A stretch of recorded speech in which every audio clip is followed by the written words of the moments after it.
I always thought our love was the kind that made you feel invincible, a bond so tight that nothing could tear it apart. But life, as it often does, had other plans. It started with the subtle twitch in her smile, a fleeting shadow that crossed her eyes when I least expected it.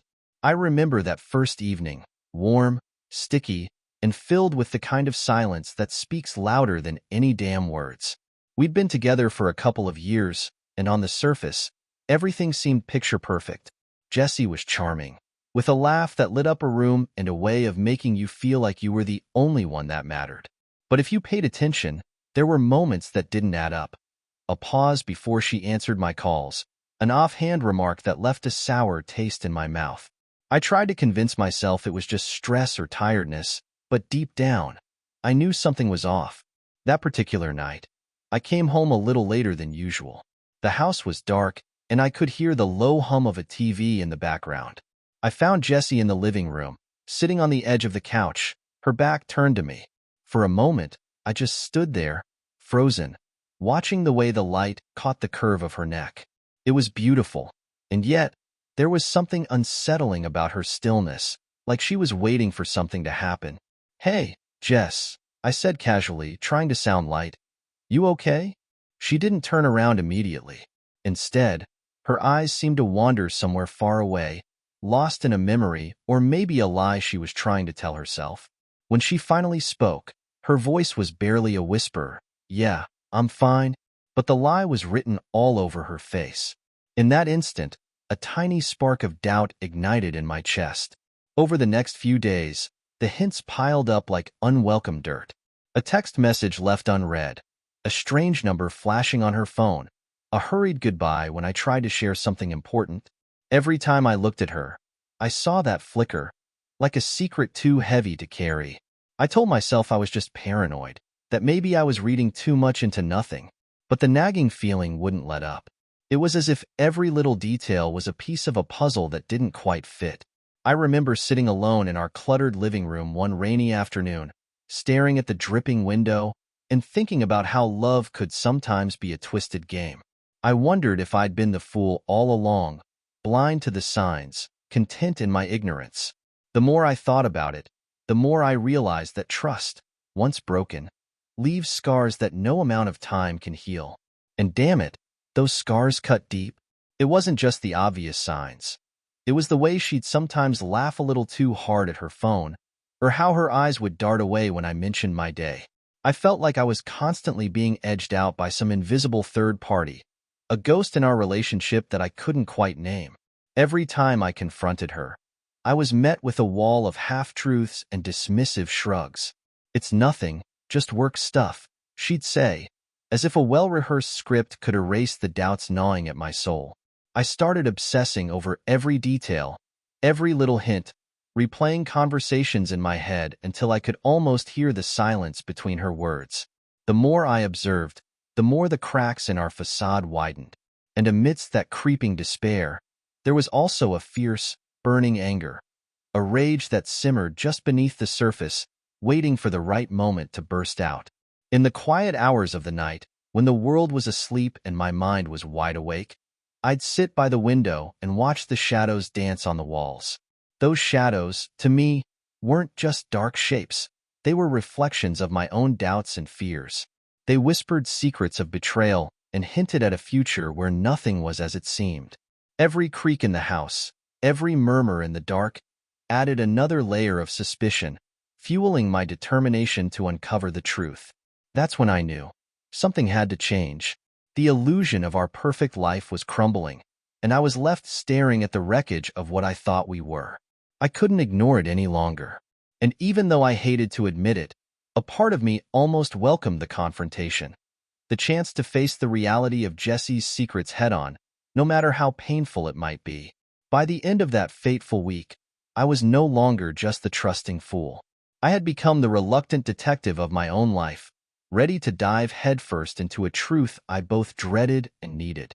And as I stared at the dark horizon from our front porch, I felt that same cold determination settle in. I was about to step into the shadows, and there was no turning back. After that fateful week, sleep became a luxury I could no longer afford.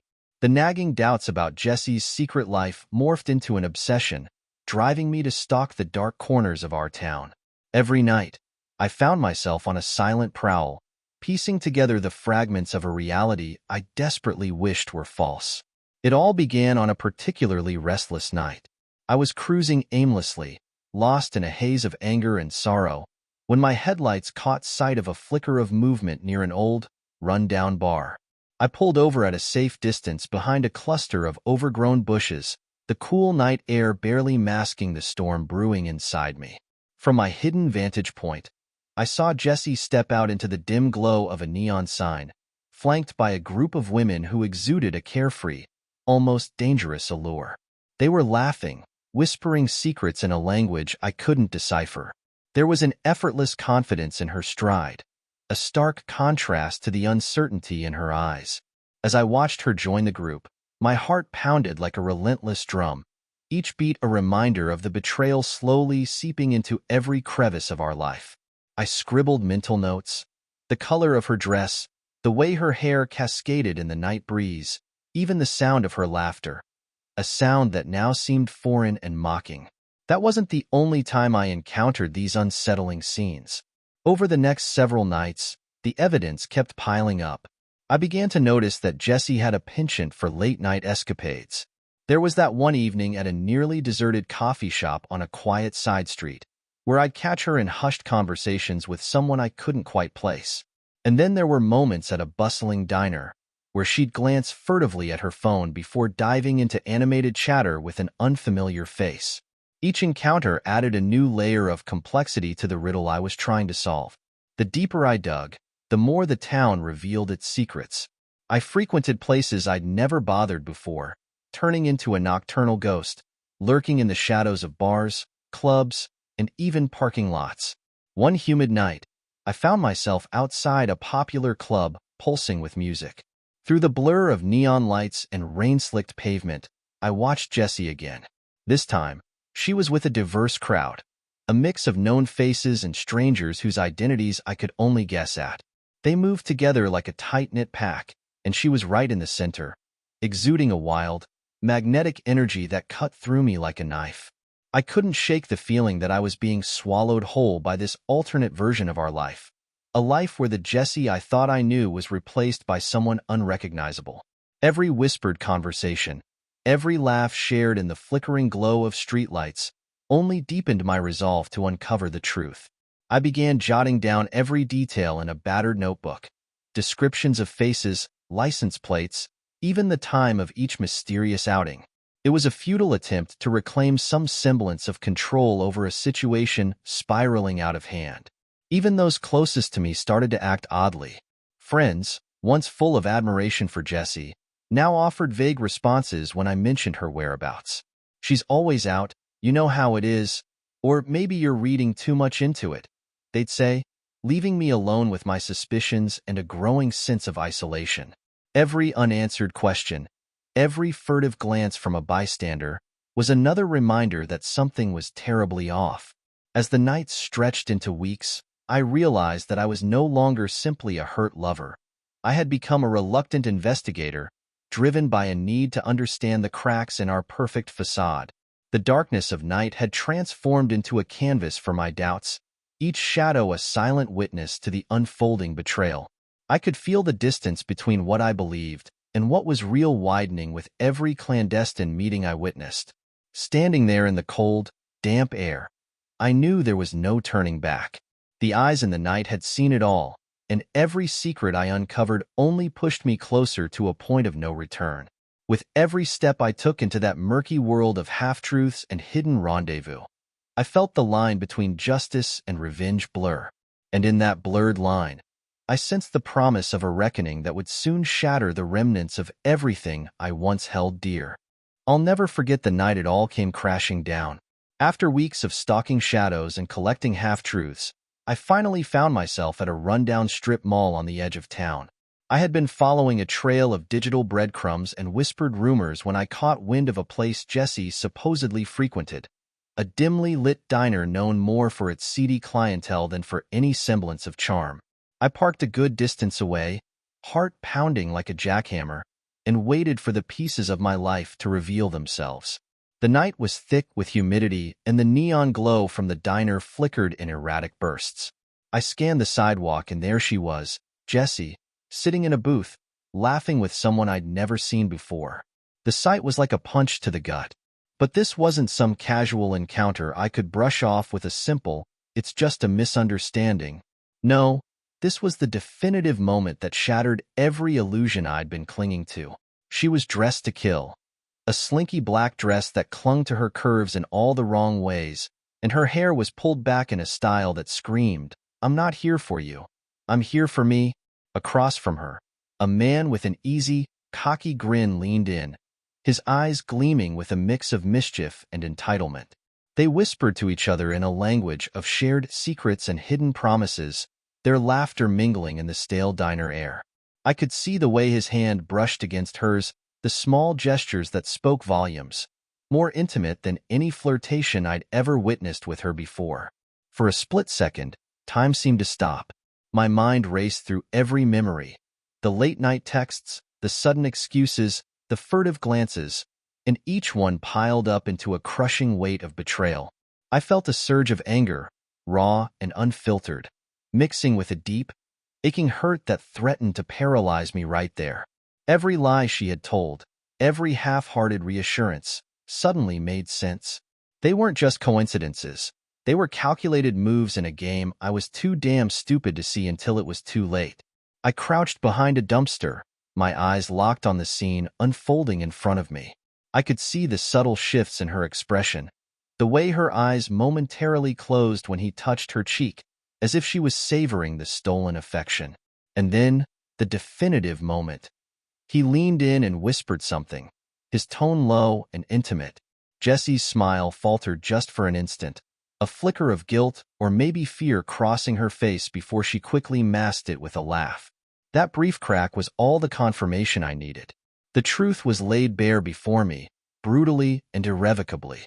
In that instant, I felt like I was watching a train wreck in slow motion, every detail etched into my memory.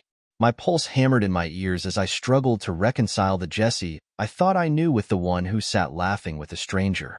The betrayal cut deeper than any physical blow I'd ever endured. I was both enraged and numb, a cocktail of emotions that left me reeling. Part of me wanted to run out there and scream, to demand answers right then and there, but another part was paralyzed by the sheer weight of the revelation. It was at that moment, beneath the garish neon lights and the hum of the old diner's sign, that something in me shifted irrevocably. I realized there was no going back to the blissful ignorance I had once enjoyed. The truth, raw and uncompromising, had made its mark, and I was left with the bitter knowledge that the foundation of our love was built on lies. I stayed there, hidden in the shadows, trying to capture every detail, every nuance of that heart-wrenching scene. My mind churned with thoughts of revenge, of setting things right by making her feel the same sting of betrayal I was now drowning in. But even as that dark resolve took root, I couldn't shake the overwhelming sadness that we had reached this point. Jessie, the woman I once believed was my world, had chosen a path that left me shattered and questioning everything. As the night wore on and the figures eventually drifted away into the darkness, I sat in silence, the neon reflections dancing on the wet pavement mirroring my inner turmoil. I knew that this wasn't just the end of a relationship. It was the beginning of a downward spiral, a journey into the murky depths of vengeance and regret. And as I drove away, every mile a reminder of the truth I had seen, I vowed to never be the naive fool again. The spark of vengeful determination was lit, and there was no turning back from the path I had now set foot on. In the wake of that shattering revelation, I found myself staring into a mirror that no longer reflected the man I thought I was. Every memory of our once cherished love now felt tainted by betrayal. As I sat alone in my dimly lit apartment, the silence was deafening, a constant reminder of how quickly everything had unraveled. I began retracing my steps, mentally combing through every moment that had led me to this point. It wasn't just about Jessie's clandestine meetings or the whispered secrets under neon lights. It was about how I had allowed complacency to creep into our relationship. I thought I was the strong, dependable one, the protector. But somehow, I had let my guard down. I kept pushing aside my doubts, telling myself that love was supposed to be messy and unpredictable. Now, looking back, I realized that I was naive enough to confuse passion with loyalty. I remembered the early days when every word from Jessie felt like a promise that we would conquer the world together. I had seen her as my mirror, reflecting back the best version of myself. But somewhere along the line, that mirror shattered, leaving jagged pieces that cut deep. Each shard represented a broken promise, a moment of silence that screamed louder than any confession. I wondered if I had been part of the problem, too blinded by my own desires to see the signs. Was I complicit in building a facade, too eager to believe in a love that was never as perfect as I wanted it to be? The thought haunted me. Could I have done something differently? Every careless word and ignored warning echoed in my mind.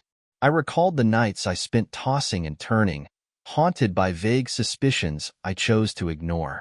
Maybe I had been too caught up in the fantasy of us to see the creeping decay beneath the surface. Now, as the harsh light of reality illuminated every lie and half-truth, I was forced to confront not just Jessie's betrayal, but my own role in this tragic play. Sitting there, I began to wonder about the nature of trust and the fine line between love and obsession. How often had I reassured myself with empty justifications, pretending that the little anomalies were just quirks of her personality? I had convinced myself that a delayed text or a distracted glance was nothing more than the natural ebb and flow of life. In doing so, I had built a fortress of denial around my heart, a fortress that was now in ruins. I found solace in reflecting on my own imperfections, even as I nursed the sting of betrayal. There was a bitter comfort in realizing that I wasn't the flawless hero I had imagined. I had made mistakes, and perhaps my own shortcomings had driven Jessie away. The mirror of my soul was cracked, revealing raw, unpolished truths about vulnerability and failure. This self-reflection, painful as it was, began to strip away the layers of self-deception.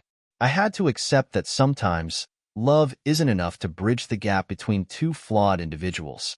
As I grappled with these thoughts, the room seemed to close in around me, and the darkness outside my window mirrored the turmoil within. Yet, amidst the despair, a spark of understanding emerged. A part of me recognized that the truth, however harsh, was a necessary reckoning. Only by facing the shattered pieces of my past could I hope to rebuild something genuine from the wreckage. It wasn't about assigning blame or wallowing in regret. It was about learning to see clearly, even when the vision was painful. I sat there for what felt like hours, dissecting every detail of our time together. The more I analyzed, the more I understood that our downfall wasn't solely about Jessie's infidelity. It was about the erosion of trust, the slow poison of silence, and the dangerous allure of self-deception. I began scribbling notes in a worn journal, trying to capture the raw emotions and stark realizations that flooded my mind. Each word was a step toward reclaiming a piece of myself that I had lost in the chaos. By the time the first light of dawn crept through the blinds, I had made a silent vow to myself. I would no longer be a prisoner of illusions. I would face the harsh truths, however brutal they might be, and use them as the foundation for a future built on honesty, even if that honesty hurt like hell. In that broken mirror, amidst shards of regret and revelation, I saw the outline of a man reborn, scarred, raw, and determined to never let history repeat itself.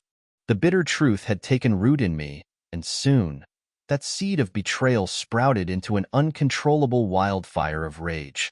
In the days following Jessie's revelation, every memory, every whispered lie, every half-hearted excuse came crashing down with a force that left me reeling. I found myself in the dark hours of the night, the silence of my apartment broken only by the harsh cadence of my own thoughts, and the low, furious mutter of expletives I couldn't hold back. Sitting alone in my car on an empty street, engine idling like a ticking bomb, I felt my heart pound in sync with the relentless hum of the motor. Every beat was a reminder of the deep-seated betrayal I'd endured. The anger wasn't just a passing feeling. It was a living, breathing entity, growing stronger with each recollection of Jessie's deceit. Every memory of her coy smile, Every dismissive shrug when I pressed for the truth only fanned the flames of my fury. In that raw, charged silence, I began to imagine, no, to crave, the moment of confrontation. I pictured the look on her face when I'd finally unleash everything I'd held back. I saw myself stepping into the glare of the harsh streetlights, my voice trembling with suppressed rage as I delivered a line of curses so potent they'd reverberate through her soul. I fantasized about striking her, about hitting her so damn hard that she would finally understand the sting of betrayal. Every twisted thought was laced with a desperate need to reclaim my power, to take back what had been stolen from me. Late into those sleepless nights, I paced my apartment like a caged animal, the echo of my heavy footsteps mirroring the pounding of my heart. Fuck it, I'd growl at the darkness, a crude mantra that both fueled and reflected my inner turmoil. The more I muttered those words, the deeper I sank into an abyss of resentment and vengeance. I scribbled furiously in a battered notebook, each curse and every jagged sentence a cathartic release of the pain and humiliation that had built up over weeks of self-doubt and deception. There was no methodical planning here, only the raw surge of an emotion that refused to be tamed. My mind replayed every slight, the secretive glances, the whispered phone calls, the quiet dismissal of my concerns. With every recollection, my hands trembled with anticipation, fueled by the need to transform my hurt into a decisive, violent act. I was no longer the guy who once believed in unyielding love. I had become something else, a man forged in the fire of betrayal, ready to let his rage reshape the narrative. As dawn edged closer, the oppressive weight of night gave way to a chilling clarity. I realized that this wasn't a passing phase or a momentary lapse of judgment. It was a metamorphosis into someone who had nothing left to lose. The righteous fury within me had crossed a line, and I knew that soon there'd be no holding back. I would step into the light of truth, armed with a determination so fierce it could shatter the silence of our crumbling past. Every part of me pulsed with the need for retribution. I could almost taste the bitter sweetness of revenge, that promise of a moment when I would finally confront Jessie, when every lie, every stolen moment, would be met with a blow so potent it would force her to reckon with the pain she had inflicted. The thought was intoxicating, an elixir that blurred the lines between right and wrong, love and hate. In that feverish state, I vowed to let my rage guide me, to channel the raw, unfiltered anger into a decisive act that would shatter the remnants of our once cherished illusion. By the time the first light of morning crept through the cracks in my blinds, I was ready. The fury that had consumed me over those long, tortured nights was now a blazing inferno, propelling me forward with a single-minded purpose. I wasn't just a victim of betrayal anymore. I was the embodiment of retribution, a man whose very soul had been scarred by deceit, yet whose heart burned with an unyielding desire to make the pain reciprocate. And as I took a deep, shuddering breath, I knew that this was the point of no return. The rage was unleashed and nothing, not even the ghost of our shattered love, could ever put it back in check. I couldn't take it anymore. The weeks of lurking in the shadows, piecing together the fragments of betrayal, had finally pushed me over the edge. I parked my car outside our apartment building, a place that once symbolized our love, now transformed into a stage for this inevitable showdown. The night was heavy, every sound amplified in the thick silence as I steeled myself for what was coming. I burst through the door without knocking, my presence slicing through the stale air of the living room like a hot knife. There she was, Jessie, sitting on the worn-out sofa, her eyes glued to the screen of her phone, as if oblivious to the storm about to break loose. My voice, raw and unfiltered, cut through the stillness. "Jessie, we need to talk. Right now?" She jerked around, startled, her eyes wide with a mix of fear and something like guilt. "What the hell is this about?" she stuttered, trying to regain some semblance of control. But control was a luxury I no longer cared about. Every lie, every half-truth had piled up to this explosive moment. "You fucking knew," I spat, each word laced with venom. "You knew exactly what you were doing, and you let me live in a beautiful lie. All those late nights, the secret meetings, the half-assed excuses. You were playing me for a goddamn fool. I moved closer, my presence overpowering, forcing her to confront the truth she tried so hard to bury. Her eyes darted away, as if searching for an escape, but there was nowhere to run. I'm sorry, she mumbled, voice barely a whisper. That simple apology, as feeble as it was, only fueled my rage. Sorry? Sorry doesn't fix anything, Jessie, I roared, slamming my fist against the coffee table. It doesn't erase every lie you told, every time you chose someone else over me. You think a pathetic "I'm sorry" makes up for all the bullshit? The room crackled with tension as her defenses crumbled under the weight of my accusations. You don't get it, she tried to say, her voice cracking under the pressure. I never meant to hurt you, but I wasn't about to let her off with that. Don't you dare start with that crap, I interrupted, my tone icy. I trusted you. I believed in us. And you just threw it all away for what? A moment of cheap thrill? Her eyes filled with tears, and for a split second, I saw the Jessie I used to love, soft, vulnerable, desperate to be understood. But that image vanished as quickly as it came, replaced by the reality of betrayal. You made your choice, Jessie, I continued, my voice trembling with a mixture of anger and profound hurt. Every secret glance, every lie, was your decision. And now, I'm done being the idiot who falls for your pretty lies. The dialogue between us became a chaotic clash of raw emotions. Every word was a dagger, every accusation a wound. She tried to explain, to justify her actions, but my anger was a tidal wave that drowned out any feeble attempts at redemption.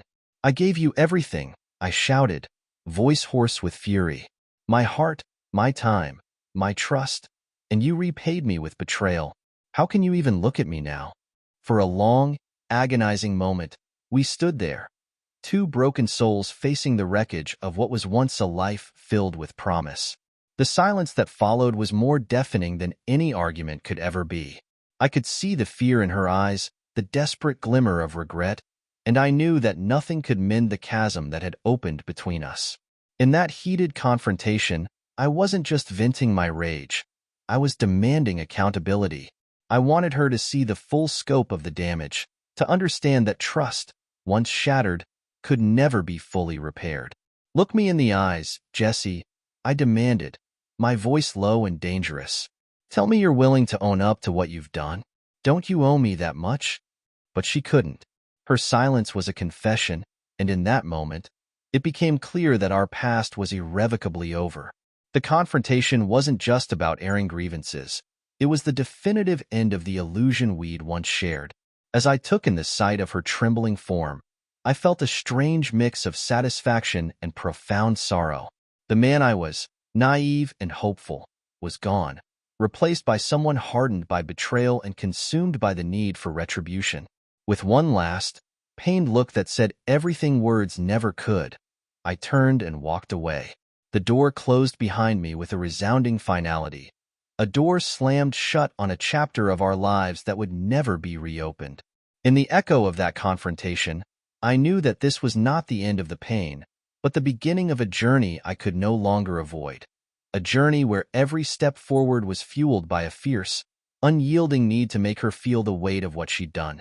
Everything had been building up to this one inevitable moment.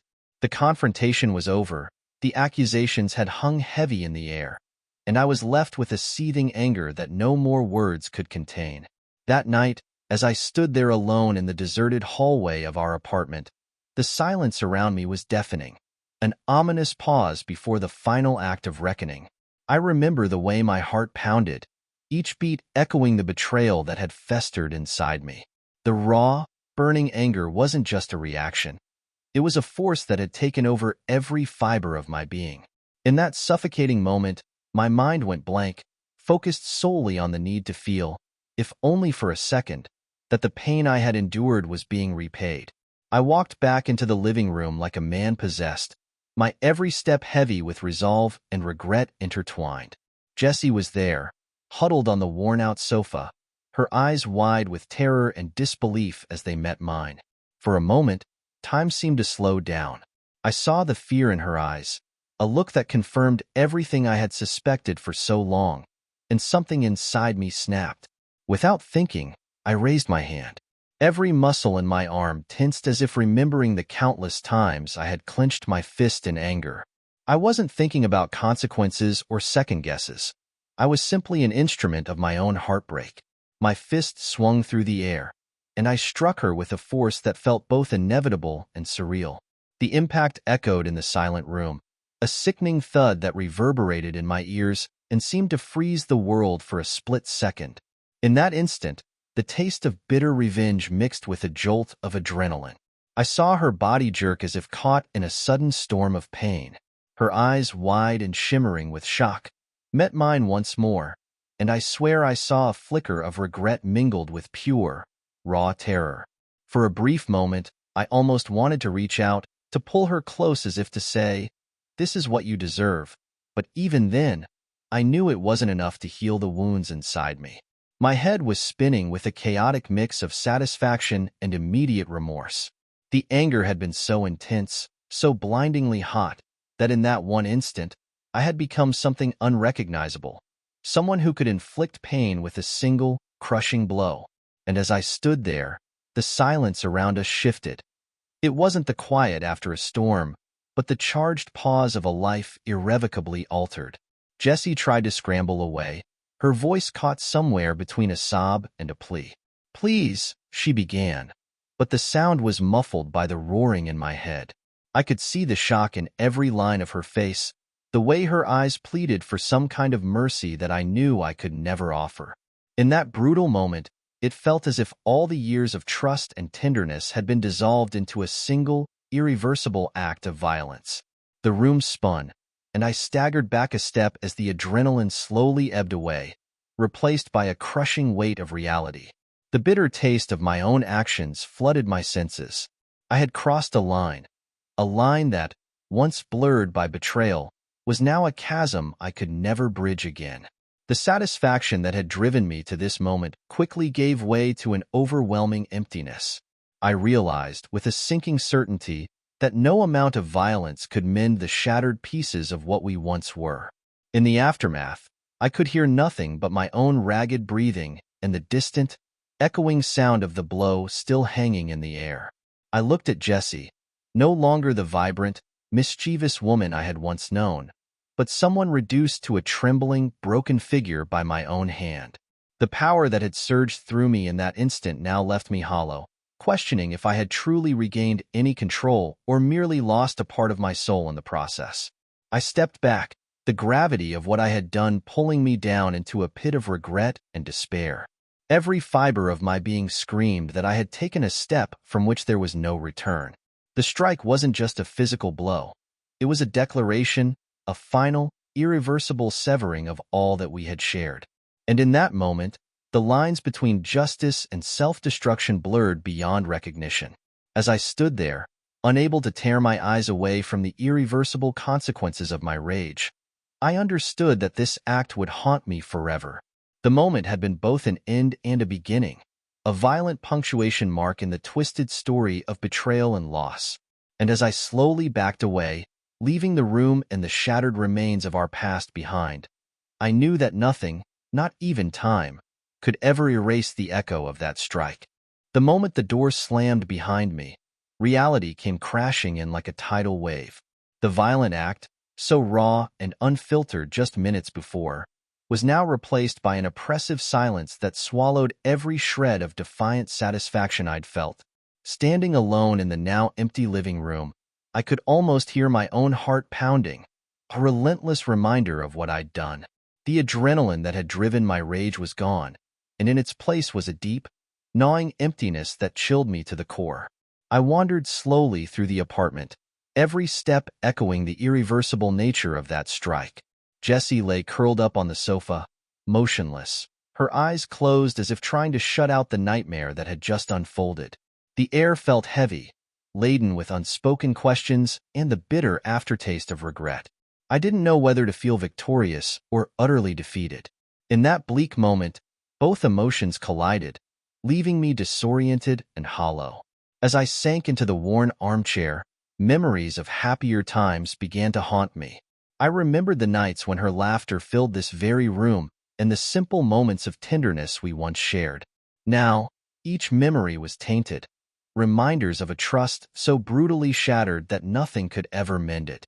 I wanted to scream, to curse the moment that had led me down this path of irrevocable destruction, but all I could do was sit in silence, drowning in remorse. A sudden knock at the door shattered the quiet, snapping me back to the harsh present. My pulse quickened, and I hesitated, my mind racing with a mix of fear and dread. Was it the police, or had someone else witnessed our unraveling? I crept toward the door and cracked it open just enough to see a concerned face peering in. It was my neighbor, Karen, her eyes wide with worry. "Are you okay?" I heard something, she stammered, her voice laced with genuine concern. For a moment, I considered lying, downplaying the chaos inside.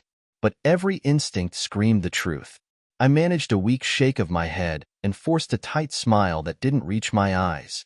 I'm fine, Karen. Just a rough night, you know?" Her worry didn't fade, and I could see the silent plea in her eyes for me to accept help.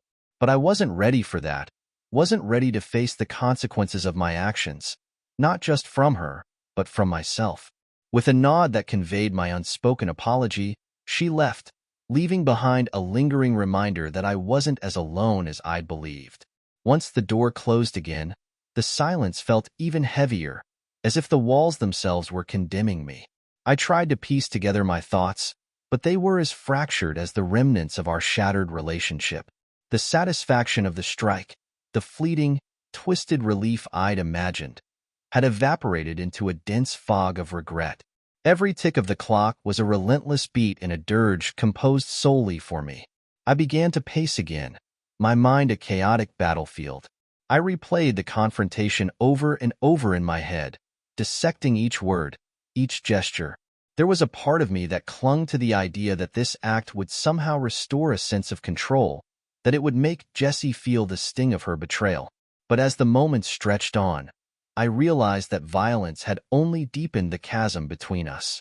Instead of healing, it had ushered in a profound loss, a loss of the man I once believed I was and the future we might have had together.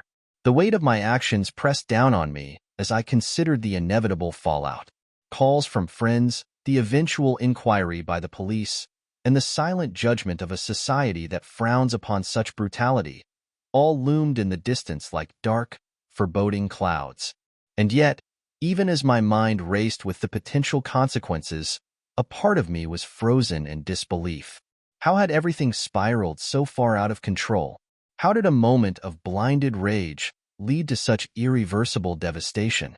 In the hours that followed, I sat on the cold kitchen floor, the dim light of a single lamp casting long shadows over scattered memories and unanswered questions. I found myself whispering apologies to the empty air, not just to Jessie, but to the person I'd lost in the process, the part of me that still believed in love and trust. The echoes of that single, violent strike reverberated within me, leaving me with nothing but the stark realization that no act of retribution could ever mend a broken heart. As dawn crept over the horizon, painting the sky with reluctant shades of gray, I knew that this was only the beginning of a long, painful reckoning. The echoes of this night would follow me relentlessly, a constant reminder of the moment I surrendered to rage and shattered every illusion of happiness. In that haunting aftermath, I was left with a question that no answer could ever soothe. Was this the price of betrayal, or had I damned myself to a lifetime of regret? In the days that followed the strike, the world seemed to have lost its color. I wandered through a fog of disjointed thoughts and restless nights, haunted by the echo of that brutal moment. Every time I closed my eyes, I saw her face, a mixture of shock, pain, and something I couldn't quite decipher. I began to wonder, did this act of violence really bring the closure I so desperately craved, or had it only shattered my illusions further? I found myself drifting between bouts of numbness and waves of acute regret. Each morning, as the weak light of dawn filtered through my window, I stared blankly at the walls of our apartment, a place that now felt alien and oppressive. Memories of happier times, when trust was our foundation, clashed violently with the stark reality of that fateful night. I kept replaying every detail in my mind. The way my fist connected, the sudden gasp that escaped her lips, the heavy silence that followed. What had I really achieved by breaking the last vestiges of what we once had? At first, I tried to convince myself that the blow had been necessary, that it was a way to reclaim some semblance of control in a situation where I had felt utterly powerless. I had built up this idea of retribution as a remedy for betrayal, a quick fix to the deep-seated wound that Jesse's deceit had inflicted. But as the hours turned into days, the satisfaction I'd imagined evaporated into a cold, biting emptiness.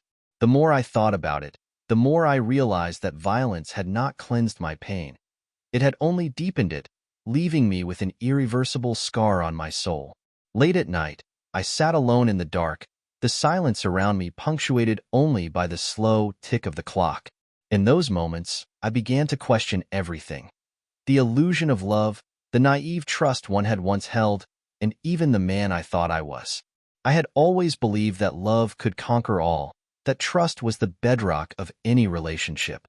Now, I was forced to confront the harsh reality that some things, once shattered, could never be pieced back together in the same way.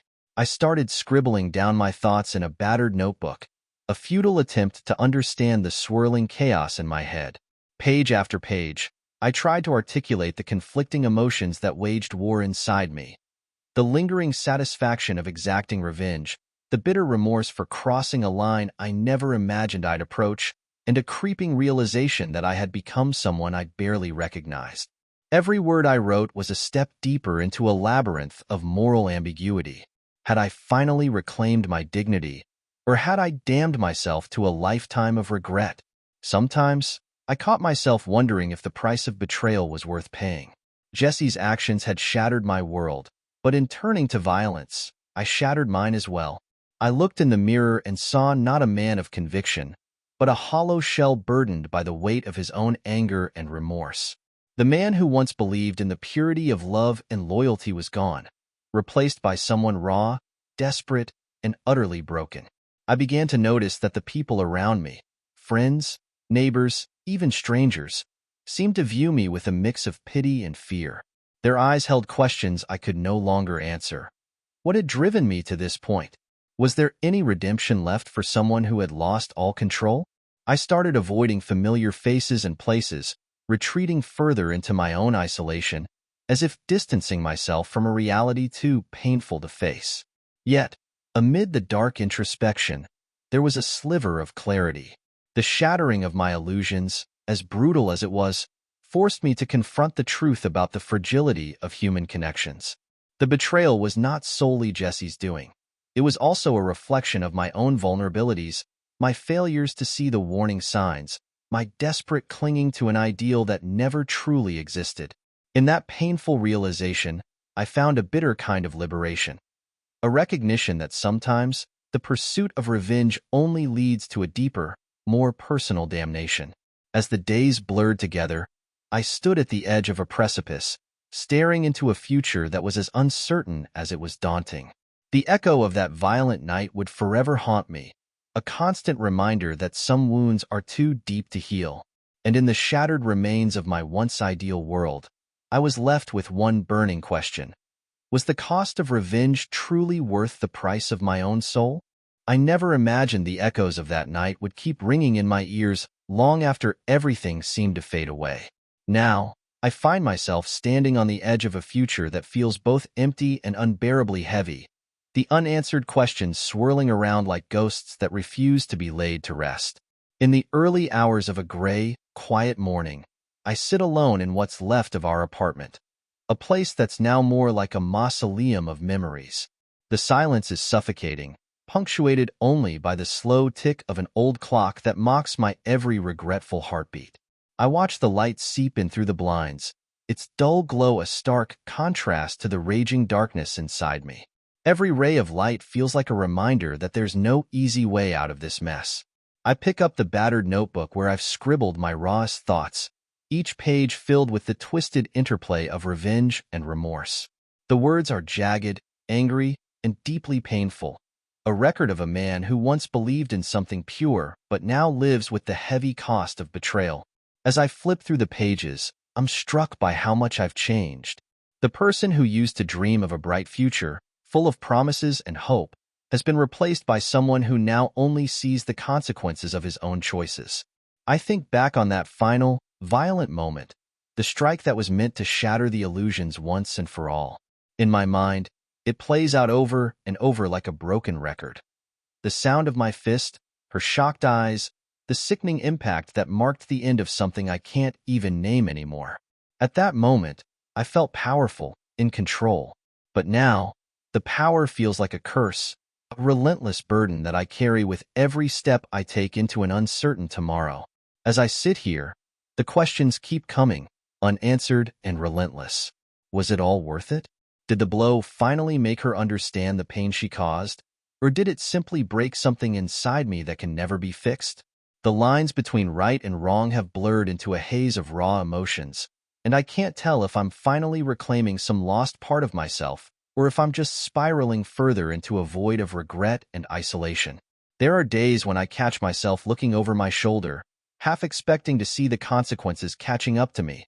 A call from the police, a knock at the door from someone who's had enough of my self-destruction. But those moments never come, and the silence only deepens my doubts. I know that my actions have set off a chain reaction that I can't control. The fallout isn't just mine to bear. It's a storm that's bound to leave a trail of shattered lives, including my own. I wonder if redemption is even possible after something like this. The idea of forgiveness feels like a distant myth, something only people who haven't tasted this kind of bitter revenge can believe in. I've spent countless nights replaying every detail, trying to convince myself that the blow was a necessary response, a way to balance the scales. Yet, the more I question, the more I realize that there are no neat answers, no simple conclusions. The cost of betrayal, it seems, isn't measured in just the pain of that moment, but in the lasting scars that haunt every step I take. Now, as I stand at the crossroads of my past and an uncertain future, the unanswered echoes of that night remind me that some wounds never truly heal. They fester, hidden beneath the surface, waiting to erupt when I least expect it. And while I might one day learn to live with them, the truth is that the price of vengeance is a debt that can never be fully repaid. The future stretches out before me, murky and unresolved. I'm left with one burning question. Will I ever find a way to move past this? Or am I doomed to wander in this endless twilight of regret and unanswered echoes? As the day breaks, I can't help but feel that this is not the end, but merely another beginning. A beginning fraught with consequences, where every choice I make is shadowed by the memory of that violent night. And so, I walk forward, uncertain and alone, with the hope that somewhere down this long, winding road, I might finally come to terms with the irreparable damage I've done. But for now, the echoes remain, a constant, haunting reminder of a night when everything changed and nothing will ever be the same.